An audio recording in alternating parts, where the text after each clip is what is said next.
Good evening, everyone, and welcome to the celebration of Katharina Volk's book, which I have right here, and you have a link also to order the book or to view the website of the book. We will have three panelists and Katharina speak about the book. Katharina will go first, and then our panelists, who are Elena Barras, who's the Kennedy Foundation Professor of Latin Literature, Latin Language and Literature at Princeton University. She specializes in Latin literature, intellectual history, and the history of the emotion. Then will speak Gareth Williams, who's the Anton Professor of Latin Language and Literature at Columbia again. He also specializes in Latin literature and has written broadly on Latin literature as well, I'm happy to say, on Neo-Latin poetry. Pamela Smith is the Seth Low Professor of History and Director of the Center for Science and Society at Columbia. Her current research focuses on attitudes to nature in early modern Europe and the scientific revolution, with particular attention to craft knowledge and historical techniques. And our author today, of course, Katharina Volk, is also professor of classics at Columbia University. She has written numerous books and countless articles on Latin literature, but let me single out only one tonight, Manilius and his intellectual background from 2010, because it was the recipient of the Lionel Trilling Book Award at Columbia, which is an old and established and important award here at Columbia. At the end of the discussion between the author and the panelists, the audience's question will be read by me and asked to the panelists. So if you have any questions, please write them up in the Q&A that you have at the bottom of your screen, and I will read them out loud for you. So are we ready to begin? Katharina is going to speak first. Thank you so much, Pamela, for the introduction, and thanks to everyone for attending, even in this uninspiring online format.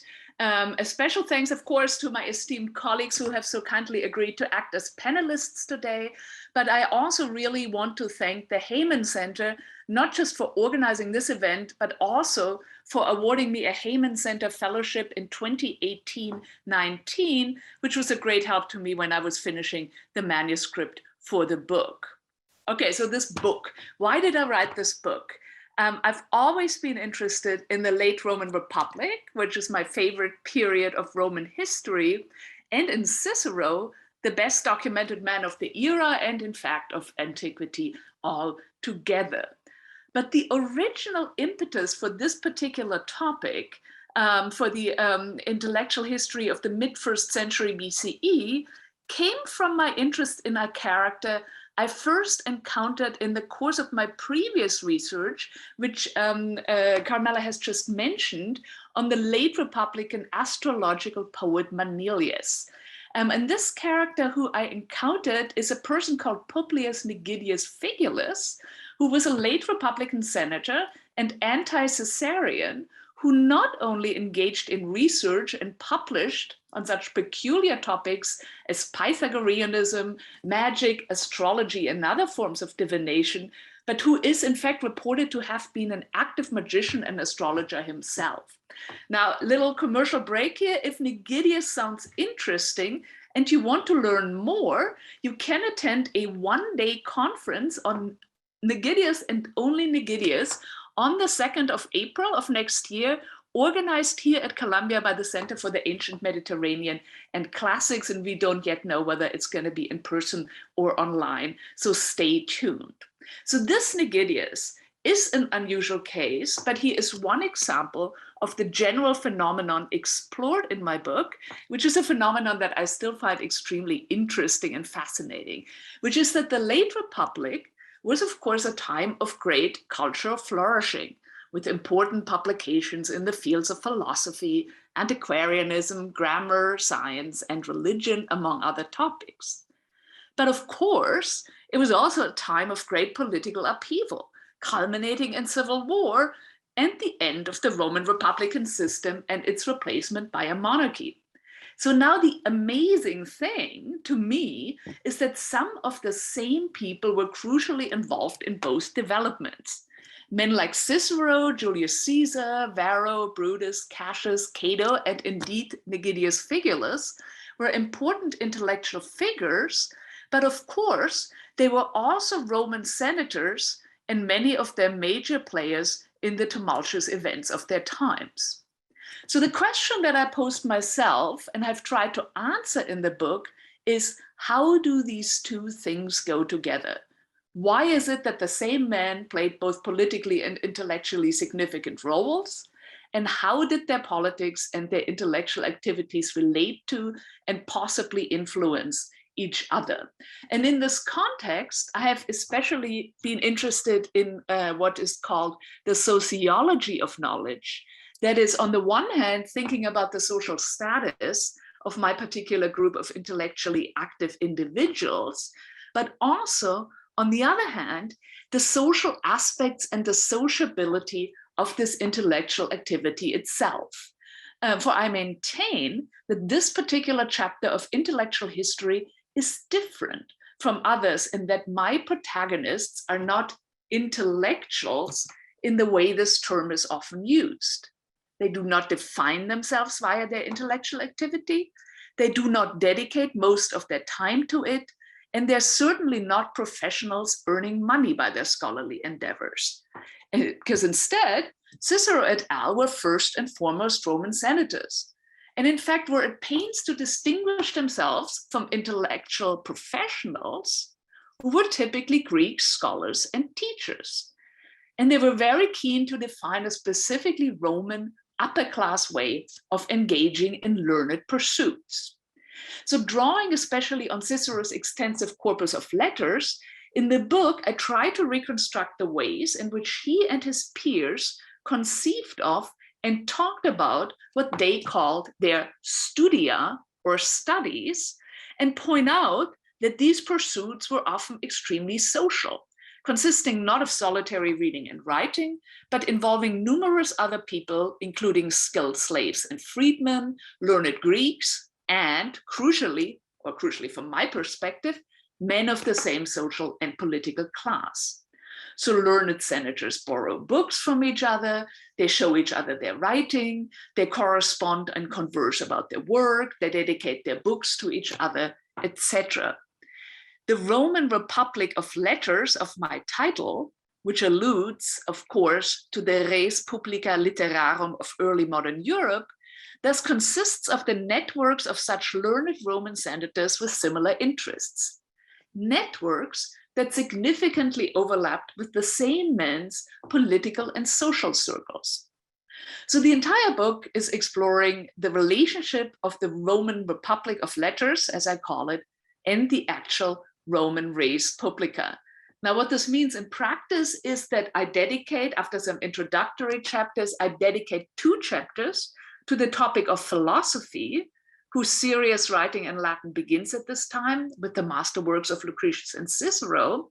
And there I discuss the political philosophy and philosophical politics of such men as the younger Cato, upper-class Epicureans like Piso, Cassius, and Atticus, the assassins of Caesar, and of course Cicero, in the periods both before and after the pivotal Battle of Pharsalus in 48. Another chapter is dedicated to constructions of Roman identity, focusing especially on narratives of Roman constitutional and religious history in Cicero's De Republica and Varro's Antiquitates Rerum Humanarum, as well as discussions of the Latin language, especially in Varro's De Lingua Latina and Caesar's De Analogia. A further chapter concerns attempts to inscribe Rome and individual Romans into a perceived cosmic order, whether from a scientific or a religious perspective. And here we encounter our friend Nigidius Figulus, as well as once more Caesar, this time as a calendar reformer and ultimately as a god, and of course, Cicero, the Renaissance man of the era. So I cannot possibly attempt to summarize the results of this book, which, as you will have gathered, deals with a lot of different things. But my main goal has been to show how the workings of my Republic of Letters, and in doing so, vindicate the significance of my senator scholars. Because, as I'm sure many of you are aware, for a long time, Roman thinkers and writers have not been taken seriously, especially in comparison with the ever-admired achievements of the Greeks. You know, the sort of thing, the Romans were good at building bridges and empires, but at nothing else. So if my book contributes to dispelling this absurd notion, I will be very happy indeed. Thank you.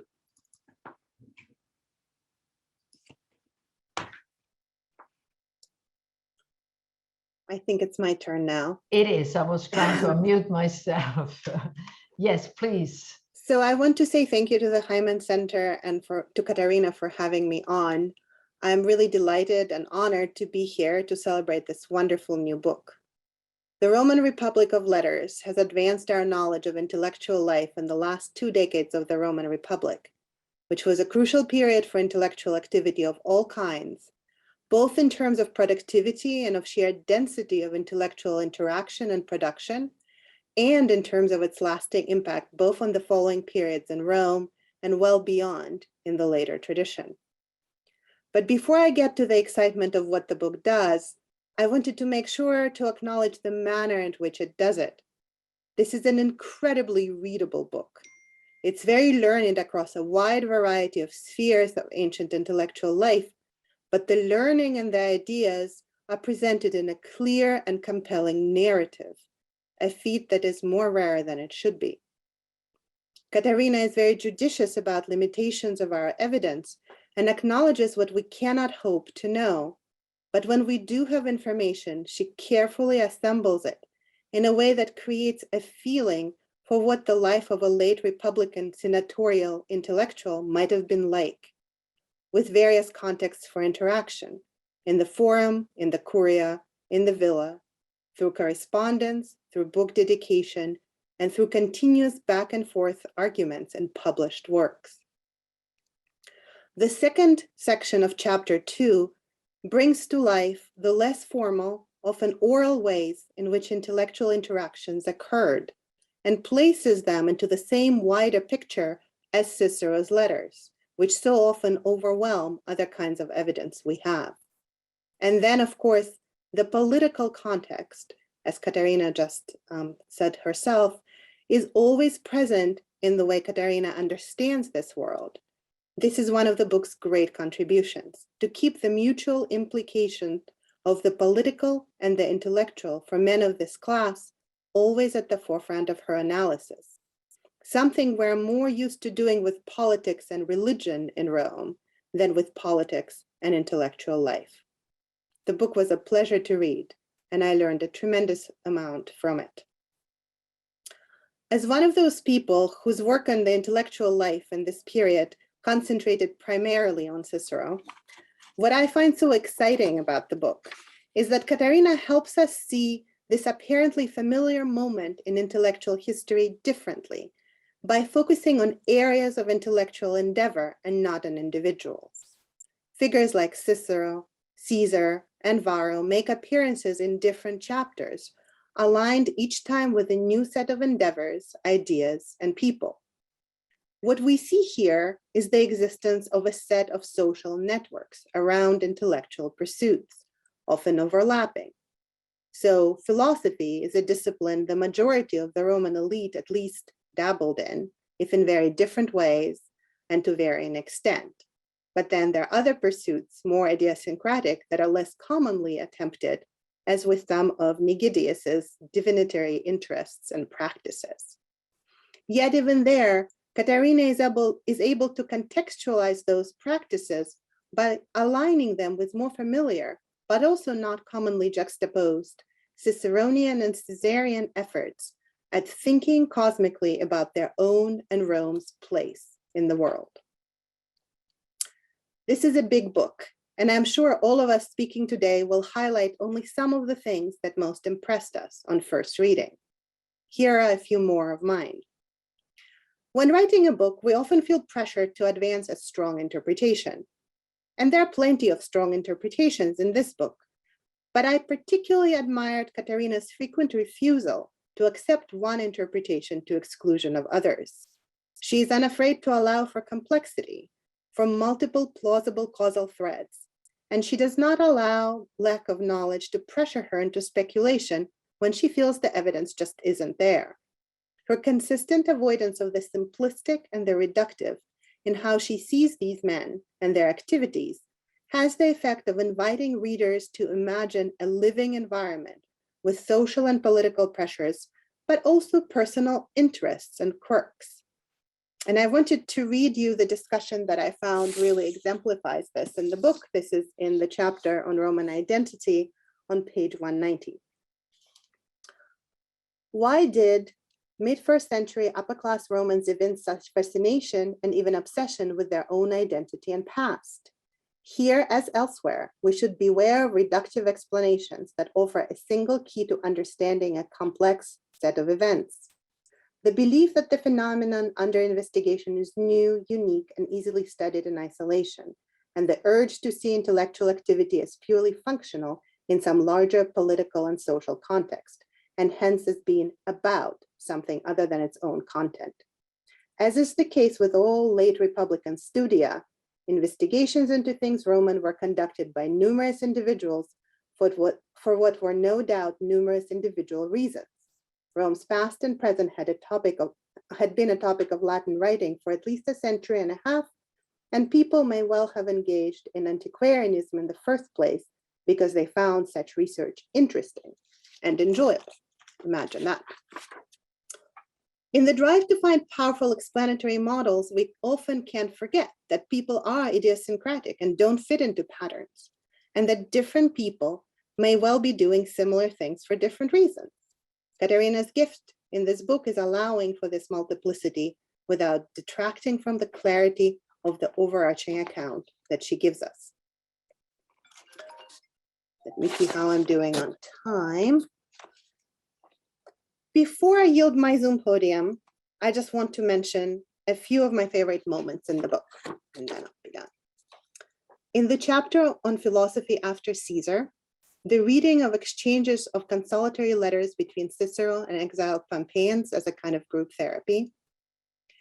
In the closing of the antiquarianism chapter, the analysis of how Cicero's and Varro's embrace of their stature as intellectuals under Caesar's dictatorship represents a success from Caesar's point of view in severing the very connection between intellectual and political activity of these senatorial men that the book investigates. And finally, in the discussion of Cicero's arguments in the speech on his own house, De Domo Sua, the way Katharina reads his use of an old case in which a religious dedication, unauthorized by the people, was denied by the pontificates as an example of weaponizing antiquarian knowledge for political ends. So that's where I'll stop, and I want to congratulate Katharina once more and congratulate all of us on the publication of this fantastic book.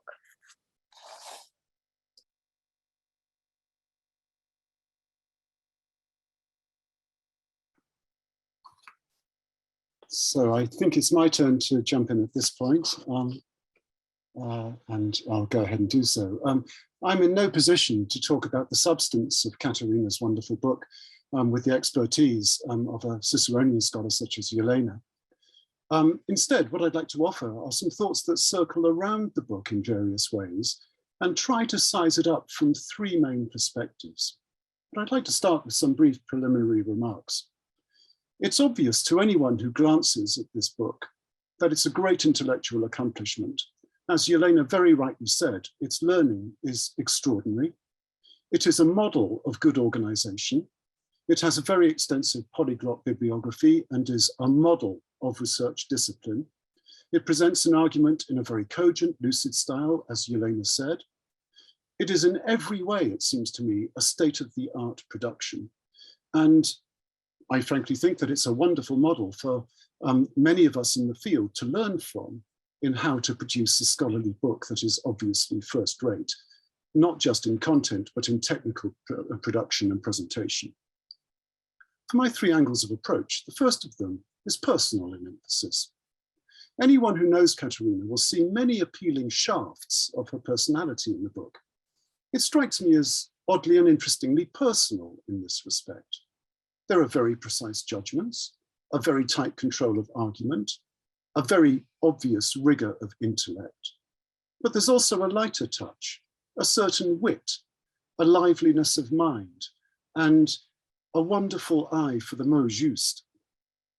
The book is also very different from her previous excellent scholarship. And this is a point I do want to stress because I much admire it. Here is a scholar who has evolved admirably, has spread wings, increased vision, increased daring, and has got better and better from a starting position that was already extremely strong.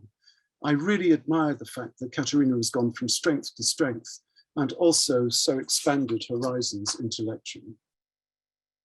Secondly, it's important to see the book in the context of the main scholarly landmarks, I think, that obviously influence it in certain ways and draw reaction from it in others.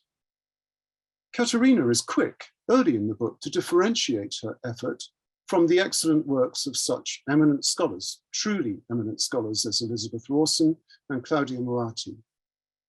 Of these scholars, I know Elizabeth Rawson's work best myself, especially her remarkable book entitled Intellectual Life in the Late Roman Republic, that was published in 1985, a very extraordinary book, a portrait of Roman intellectual life that Rawson paints by drawing on a vast palette of sources that are patiently worked through and invoked in a steady build-up of factual authority.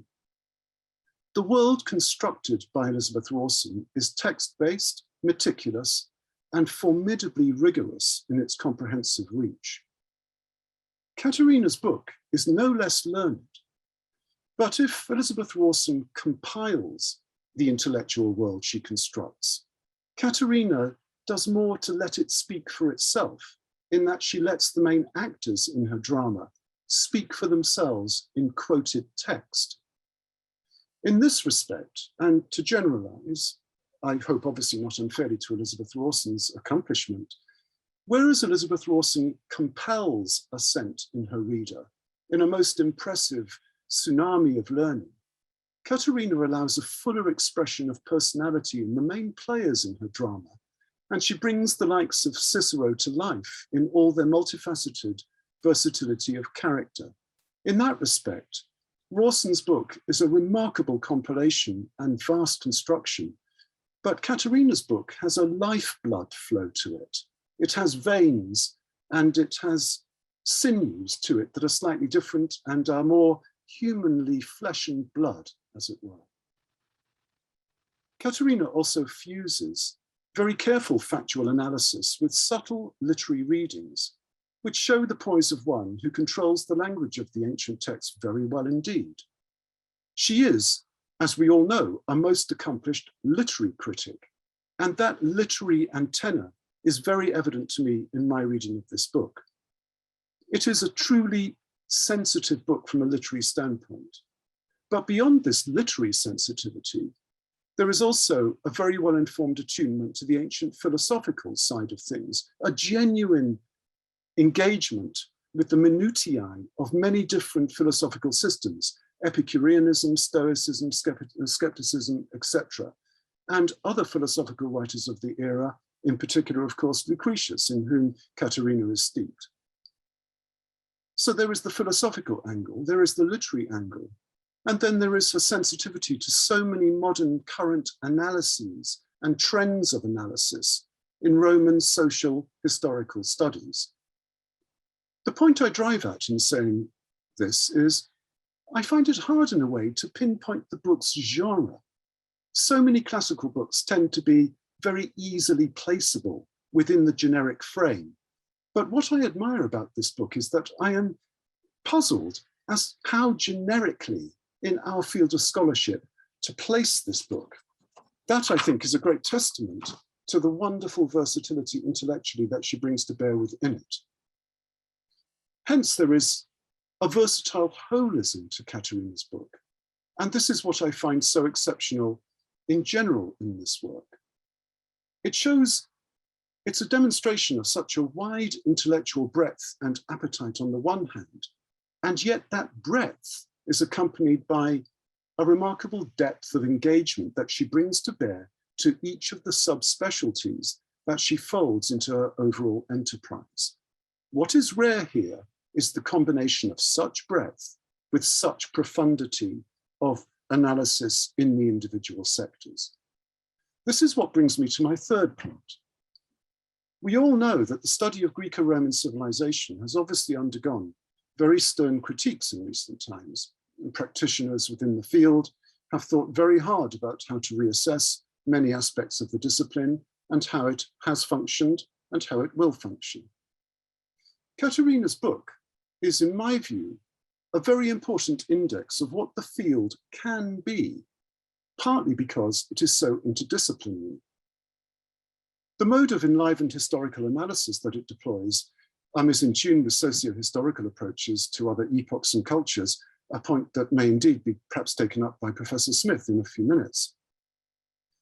I think that Katharina's book, though, is forward-looking within classics precisely because it showcases a methodology of personality-driven philosophico-literary analysis with a very strong historical accent, all wrapped up in a most elegant style of verbal delivery. It meets so many different concerns and brings so many constituent parts into a holistic forum, which is very hard to pin down generically, as I said. And in that sense, it is omnidisciplinary. If classics is to thrive, it must get out of its attunement to very small micro areas, perhaps to a more synthetic view of the field, to broadcast itself as a cultural reading more generally, with a cultural sensitivity that goes in a holistic direction, as opposed to slicing and dicing a cultural arena. Katharina tells us that with the fall of the Republic, and I quote, an extraordinary chapter of intellectual history had come to an end. These are in fact the last words of Katharina's book, and they are very fitting. For I think that when we arrive at the terminus of Katharina's The Roman Republic of Letters, and when we look back at all that Katharina has achieved here, we will indeed find that an extraordinary chapter of intellectual history has come to an end. Her book is that chapter. Thank you, Gareth. Pamela. Thank you. I am so pleased and grateful to have been invited to comment on Katharina's Roman Republic of Letters. First, because this book is pure pleasure to read. It's lapidary in its construction, its style, and in the jewel-like reflection and refraction of light that it sets into play. The experience of reading it for me, as a historian of the period of the so-called Renaissance and Scientific Revolution, was like standing between a pair of facing mirrors that reflects endlessly from Roman antiquity through Renaissance Italy to our own recent history. We are alerted to this play of light first by the book's title, The Republic of Letters, a phrase used, as Katharina points out, by Renaissance thinkers. Then by Katharina's brief statement that she follows the school of writing the history of political thought represented above all by Quentin Skinner, as well as her reference to Arnaldo Momigliano's argument about the role of antiquarians in the rise of modern historiography. I'm going to focus my comment now on 3 moments of reflection that were brought up for me. First, Katharina's account of these studious statesmen active in late Republican politics, engaged philosophy of chapter 3. This set in motion for me a play of light between the end of the Republic in ancient Rome and similar events during the 15th and early 16th centuries in the Italian peninsula. 15th century statesmen such as Niccolò Machiavelli were immersed both in scholarship and statecraft. From 1492 to 1518, Machiavelli worked in the Republican government in Florence, then wrote The Prince and the Discourses in internal exile when the Medici came back to power. Renaissance thinkers conceived of their studia as sociable, as did Cicero and his friends. But the interlocutors of Renaissance writers were not just their own contemporaries, but also the thinkers and actors of the late Roman Republic. Petrarch wrote letters to his virtual friend Tully, Marcus Tullius Cicero, and we all know Machiavelli's beautifully evocative dedication in The Prince to his friend Francesco Vittori, in which he says, when he talks about how he goes into his study, puts on the garments of court and palace, and I step inside the venerable courts of the ancients, where I converse with them, question them about their motives, and they, out of their kindness, answer me. I forget all my troubles. I live entirely through them. Like for Varro and Cicero, history also became the way these Renaissance scholar statesmen could understand the world of action, fortuna, and contingency in which they found themselves.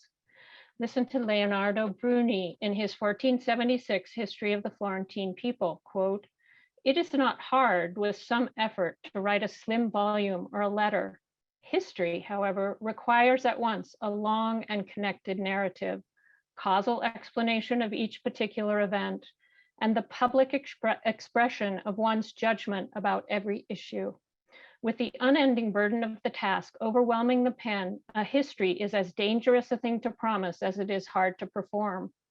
I have decided, therefore, to investigate and write the history of this one city, Florence, not only in my time, but in earlier ages as far as memory has preserved it. I should like to relate," he says, "what I think is the most correct tradition concerning the city's founding and its origins." And we hear, of course, echoes of the ideological, but also contingent history of Cicero and Varro. Machiavelli, too, drew a distinction between logical reason and the actual events of history that are contingent and non-linear, as Cicero had come to regard them. Moreover, in his discourses on Livy's histories, written in the late 1510s, Machiavelli focused on the mixed constitution, as had Cicero in De Republica, and come to a view that discord caused by a mixed constitution led to liberty and made a republic free and powerful. Politics for Machiavelli was not a necessary evil, but the very blood and context for human life and liberty. All this shouldn't, of course, surprise us, because Cicero's De Officiis on duties was foundationally influential through the subsequent millennium and a half, right up to Machiavelli and beyond. And Petrarch's rediscovery of Cicero's letters in the 14th century had been like a lightning bolt that opened up a whole world for these individuals, torn between the clerical idea of a contemplative life of study and the active life of their city-states. Cicero's letters provided a model for their work of engaged political philosophy and history writing. So that's the first set of reflections. A second set of reflections were sparked by me by Katharina's approach to history, that of historians of political thought in the 1950s through 80s, above all Quentin Skinner.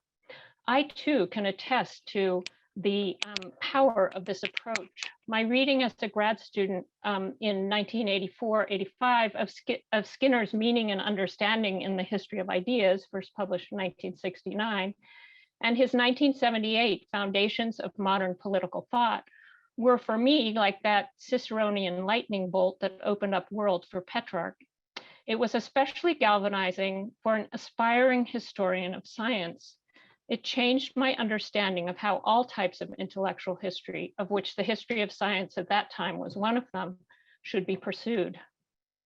I think it's very telling that Skinner changed the original title of his Meaning and Understanding in the History of Ideas from the original one that he thought expressed better what he was doing.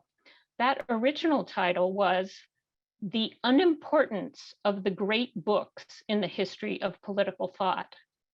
With that, he told us, don't study the great books, but instead study political thought as a multiplicity of linguistic acts performed by language users in particular historical contexts. Skinner and his intellectual comrades, including Hans Varro, who some years earlier had published books with titles such as The Crisis of the Early Italian Renaissance, Civic Humanism and Republican Liberty in an Age of Classicism and Tyranny, and above all, J.G.A. Pocock, who finally published his tour de force, The Machiavellian Moment, Florentine Political Thought and the Atlantic Republican Tradition in 1975. Like Katharina's concluding point about crisis leading to cultural production, I thought when I was thinking about this reflection with the mid 20th century historiography, I thought, could this enormous, influential, world-changing writing of the history of political thought in the 1950s have been produced before the world-shattering experience of the Second World War?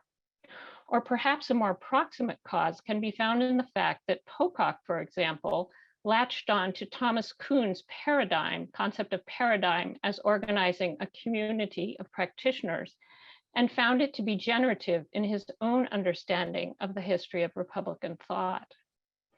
The events of the first half of the 20th century, out of which new ideas about the social nature of science, later called social construction or sociology of knowledge, had emerged, resulted, like in antiquity and in the Renaissance, in the writing of new kinds of histories. Finally, I come to my third dimension of reflected light, that to our own day. And of course, Katharina is scrupulously careful not to draw parallels to our own embattled mixed constitution and apparently failing republic today, but it's hard not to see them. I noted many parallels throughout. One of the most striking, the writing of histories as part of politics, reminded me of the debate in American history over the 1619 project. While there are many other parallels in the After Pharsalus chapter, I started noting them down only in the last chapter, Co-opting the Cosmos.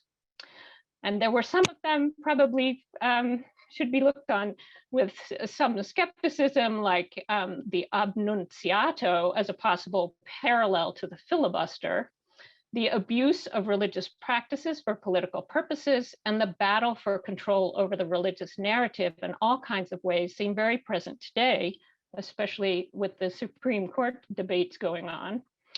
And this is not to mention, of course, the extraordinary rise to power of individual politicians.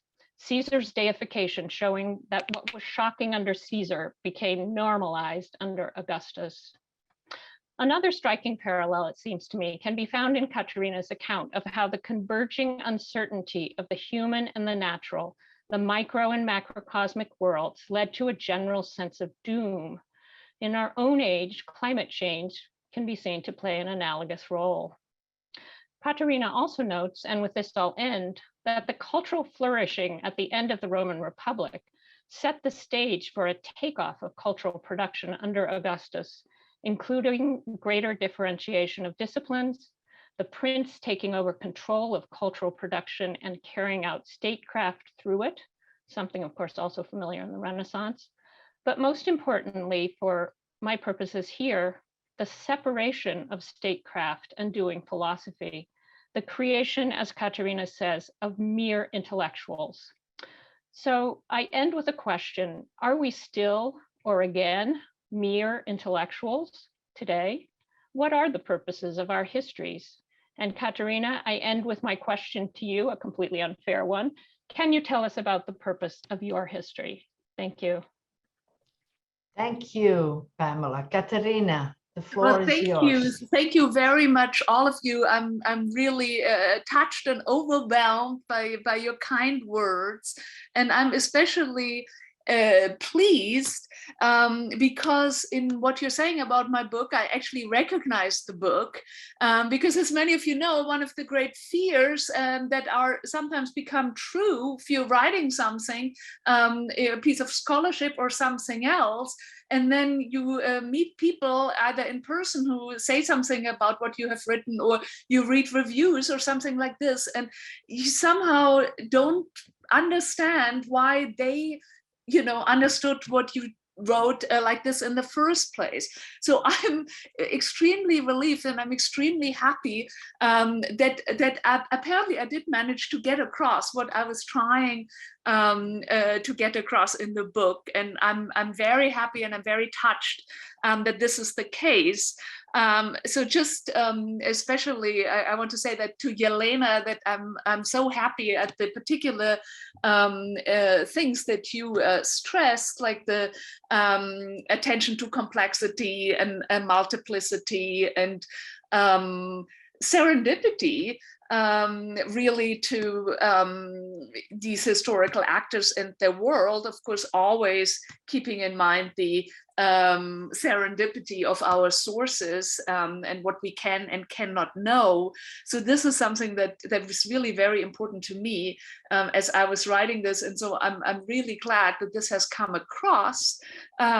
Similarly, Gareth, thank you so much for your observations. And you're completely right that this is a very personal book to me. I mean, I think this is true for everything that I'm doing, but this is really a book that I spent a lot of time with. It took me nearly 10 years to write this, because as you said, I kind of had to retool my scholarship, because I was really much more of a literary scholar, purely literary scholar before that. Yeah, I mean, I've kind of lived with these characters for a long time. And so I certainly have a lot of personal investment, both in that period and in these characters, but of course also in the intellectual project as such. Pamela, thank you so much for bringing out these parallels to the early modern period. I will say that it is the work that has been done by so many scholars over the decades on the intellectual history of the early modern period, the Italian Renaissance, and beyond, by many scholars whom I admire, definitely the Cambridge School, but also Tony Grafton, for example, that partly inspired me to write this book, because there's a kind of scholarship that I just love and thought was so interesting. And I was sort of hoping, I was at least attempting to do something a little bit similar for the ancient world, where I feel like this has not really been done, definitely not on the Roman side. As for Pamela's final question, it's a big question. I get this question a lot. Like anytime I give a talk, even on one aspect of this, whether it's a speech by Cicero or whether it's Caesar's, deification, especially in recent years with what's going on in American politics. So, what does it mean? What does it mean at this time? And I'm always a little bit hesitant, because I just want to avoid these like all too easy parallels, right? And then, which can be played either way, right? So Ted Cruz was modeling himself as Cicero, but then people were comparing Obama to Cicero. Everybody wants to know what Roman Emperor Donald Trump most resembles. I think there are certainly parallels to be seen and lessons to be learned, but I'm personally also would like to see the differences, and that even though they have a Senate and they have a republic and they have a constitution, even though it's not really a written constitution, it is a different situation. And while I think you can learn a lot from history, I also just really want to caution against the sort of one-on-one. But it is certainly very interesting and also very fun to think with. Thank you. We have, let me ask the first question, but maybe before I do that, I might ask a question of Pamela and Katharina. Pamela, when you were talking about Leonardo Bruni and Machiavelli, of course, and I'm so glad you mentioned the Hans Baron and his great book on republicanism, because in fact that I think it's a crucial question, which also one of our panelists is asking. So I'm going to ask that question because it really relates to the point that Hans Baron's book makes, which is the relationship between the writings, for example, of somebody like Leonardo Bruni, and the attempt of Florence to remain a republic while under threat of Milan, which of course was ruled by a dictator, we would say today. And the question that I get from Susan Martineau here is, was there any interchange between the recognized academics/scholars and the intellectual politicians you talk about? In other words, this listener, this viewer, member of the audience would like to know more about the links between the two kinds of characters you're writing about. So I think both of you might answer this question. Yeah, Pamela, would you like to go first? Yeah, I mean, this is a very good question about the relationship between, as you're saying, the recognized academic scholars and these intellectual politicians. Now, one of the things, though, is that while there is to some extent, there are recognized scholars, and these are largely these Greek thinkers who are teachers, especially of philosophy, and then some other disciplines such as grammar. But the big difference to today, but even later periods, including the early modern period in Europe, is that there is really not that much of an institutionalized academia.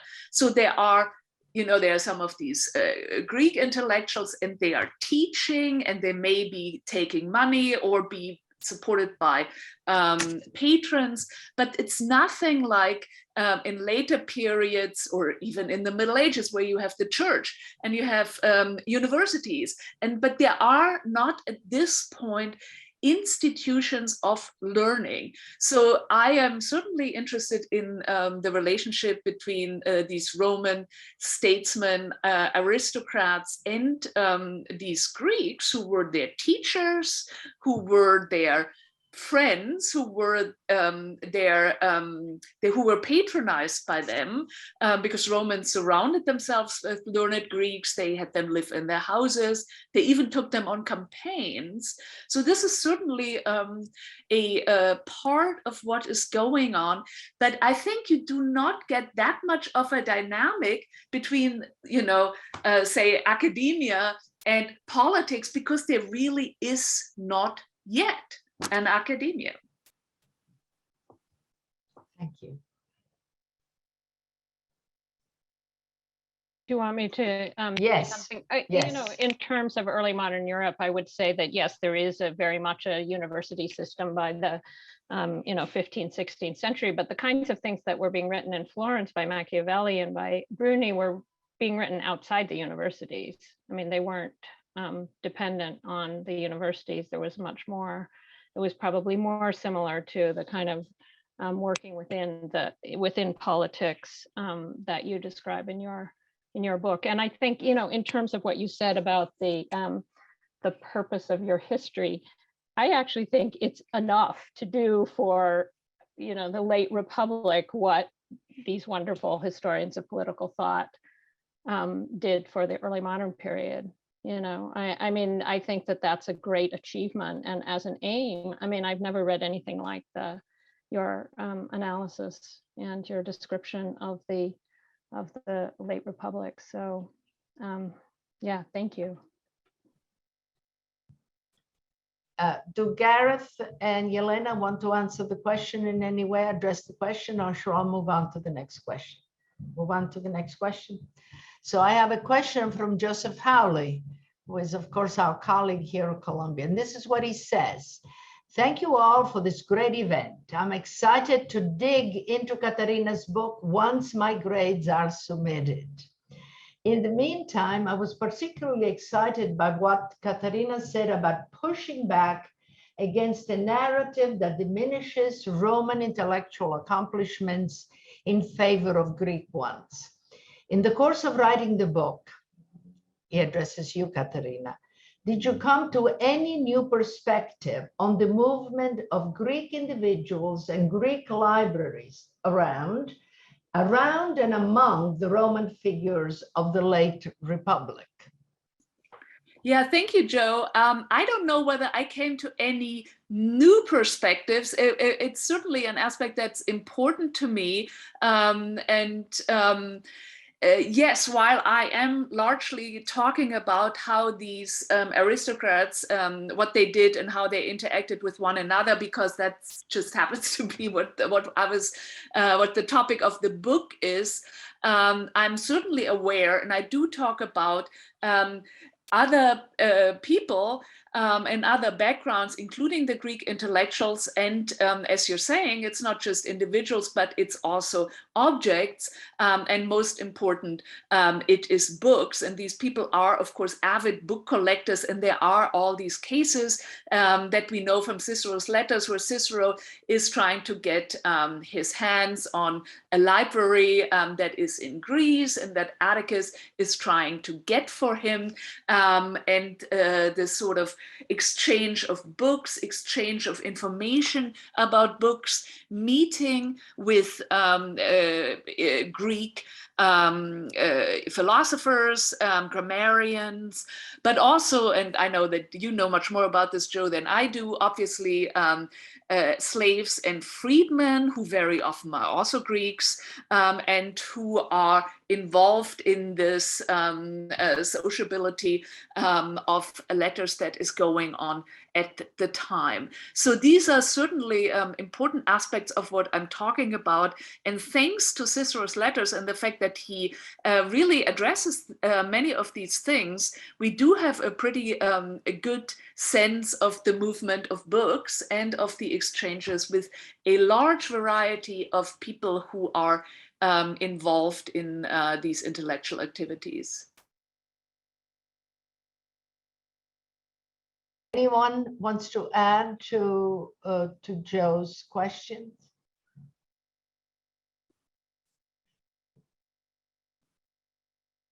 Well, maybe I could pursue this question a little bit longer. You know, how fluent, I mean, this is a very basic question, perhaps something, because of course the knowledge of Greek disappears in the Middle Ages, but how fluent were the Romans really with Greek language and Greek literature? Has anybody done a real study of it? Yeah, I mean, a lot of studies have been done, especially on Cicero's letters, because there is a lot of code switching. So there's a lot of use of Greek, especially when he's talking to Atticus. I would work on the assumption that these people, these particular people I'm concerned with, the Ciceros, the Caesars, who are, of course, you know, the upper classes, that their Greek is really excellent. And they have, and of course, you know, those who are writing in intellectual fields that have previously been exclusively practiced by Greeks, which especially philosophy, and Cicero is not the first Roman to write philosophy, even though he would like to think that he is. But of course, the entire technical terminology has to be transferred into Latin, for which Cicero, of course, was a pioneer and influenced the Latin philosophical vocabulary for millennia. But you can also see extremely minute discussions, both in the dialogues themselves, but also in the letters to Atticus, where Cicero suddenly changes his mind that he thought a good translation for this very technical term in Greek would be this Latin word, but now he has actually come to think about it, and this doesn't really work, and maybe you can you know, call it something else. And of course, most of these people had also studied not just with Greek teachers, but in Greece itself, both rhetoric and philosophy. So I'm working on the assumption that at this level of society and learning that I'm dealing with, the people were basically bilingual. Thank you, Katharina. That was very interesting. You know, I think a comparable example from the Middle Ages would be Anglo-Saxon England, where, you know, you have Bede, for example, who tries to maneuver between Latin, which of course is learned in school, English, Anglo-Saxon, which is his native language, and Greek, which he does not know, but he's trying to learn. And his comments on translating Latin words into Anglo-Saxon is similar to what you're saying. It's a phenomenon, I think, that needs to be studied a bit more. Any other questions from you? We have a little bit of time, more time, if any of you wants to raise any other points. If not, we've come to the end. Oh, Pamela, speak. So I just wanted to ask you, Katharina, to say a little bit more about, you know, the identity that Cicero and others at the time were really forming for Rome, and whether that identity, you know, which is such an important part of their history and antiquity, you know, research and writing, and whether that identity continued on after the fall of the Republic. I mean, whether that was then taken up by the writers and thinkers under Augustus and, you know, further during the empire. Yeah, I mean, basically, yes. So, for example, I mean, especially Varro's antiquarian studies were extremely important for Augustus, who, you know, basically presented himself as the restorer of, you know, Rome the way it used to be. And you see that in, for example, Ovid's Fasti, about religion and about the building program, and in many other ways, I think, as well. I mean, what's sort of ironic about it is that, of course, it's under totally different auspices, right? So these people, especially, yeah, Varro and Cicero, who are, of course, very worried about, definitely Cicero, about the establishment of, you know, monarchic system, concentration in the power of one person, and who are sort of part of this kind of pluralism, Republican pluralism, that it should be then their ideas that will then be used in a sort of streamlined, top-down idea of celebration of a Roman identity, just, you know, a couple of decades later. I mean, that is just in a way ironic. But yeah, I mean, I think what they're doing is, yeah, is very influential. And I mean, I think is influential in, you know, coloring ideas of Rome for centuries, if not millennia to come. We have two short questions from the audience, and then I know that Gareth wants to ask something. Let's listen to these from the audience first. From Caroline Snoddy: was the later political opposition between Caesar and Cicero apparent in their writings? I think that's for you. Yes, I mean, it's, I mean, that's a short answer. The long answer is that you kind of have to tease it out, and some things are controversial, but I mean, I would certainly maintain, as have many other people, that in the philosophical works of Cicero that were written under Caesar's dictatorship, there is a sort of, well, crudely said, anti-Caesarianism that is noticeable, and on a more subtle but also very interesting way is that in both Cicero's and Caesar's writings about Latin style, which you sort of think is just some sort of esoteric, you know, linguistic or oratorical topic, that they are actually also attacking one another in ways that reflect their political animosity. I mean, I can't explain this here in detail, but the answer is very much a yes. And we have a question for you, Katharina, from Caleb Dance. Thanks to Professor Volk and all of the panelists. For Professor Volk, what authority does poetry have in Roman scholarship and statesmanship, and all in caps? During this period, do you detect any changes that are either realized or triggered over these years? Are any particular genres especially authoritative? Yeah, I mean, I wouldn't say directly that they have political authority, but I mean, I think Lucretius is probably the best exhibit of a text that is philosophical, but also has a political message, and that we know was read by Cicero, and in fact, as has been shown recently by Christopher Crepes, was also read by Caesar.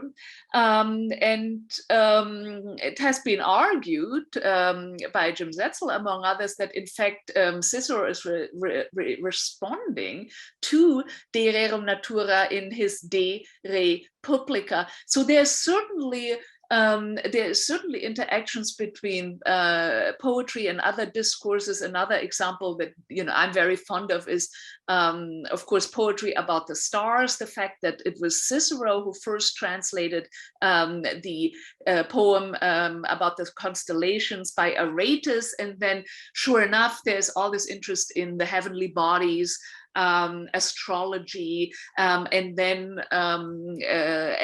the catasterism or cometification of Julius Caesar. And that's, of course, also a didactic poem. Even having said all that, I still think that the discourses of poetry and other writings are more separate, and the kind of attitude of poets who really want to make a political statement and a sort of assuming a political role, the role of the vates, that is largely, to me, a development of the Augustan period. Thank you. Gareth, I think you have the last question. Oh, I just want to be very brief. It's really a question, Katharina, of who was the first reader of your book, in the sense that the generation after the late Republican figures you feature. What about, say, the early imperial period? How did someone like a Seneca feed the intellectual climate? And what I'm wondering is, in asking how was Seneca a reader of your book, in that you offer a wonderful reading of an intellectual culture and profile. Those of the generations after Cicero perhaps read the intellectual climate with equal nuance in their own ways. To what extent did their reading inform their self-formation and their self-construction as intellectuals themselves? Yeah, no, I thank you very much. I think it certainly did. And of course, a Seneca or a Pliny, for example, to some extent, they are the same type. So they are Roman aristocrats who are politically active, and they are intellectuals, if you want to call them that. They write, they do all sorts of different things. They're interested in philosophy or science or whatever it happens to be, except that they are no longer really involved in running the state, right? Because even if they're senators and administrators and whatever they are, the situation has fundamentally changed. So socially, I think the aristocratic life continues, right? The villas continue, the library building continues and gets even better, and the intellectual activities continue, but they're not. And of course, political, messages continue in the case of Seneca and similar people, but you no longer have that same phenomenon that these people are really actually the people who are running the show in politics. So there's certain continuities, and then there are, some things that are totally different, I would say. And are they conscious and of that lack of agency within the political sphere? It's a good question. I mean, I think they are. I mean, I think there is a little bit of a sense of you know, this train has left the station. This is the past. This is never going to come back. We're living in a different world that has different challenges. There are different, you know, things that are happening. But yeah, I mean, and there are certainly occasional laments about the loss of freedom and freedom of speech and this sort of thing. Because I think of early modern writers and intellectuals who, you know, lamented the golden chains of servitude at the prince's court. You know, there's a whole rhetoric about that. But at the same time, still strove to have some sort of influence on the prince. Yeah. Marcus Aurelius is an interesting final stop on the train. Yes. All right, it's time to stop. Thank you to the audience. Thank you to those who asked questions. Thank you to Katharina and the panelists. And this meeting is over, or this webinar is over.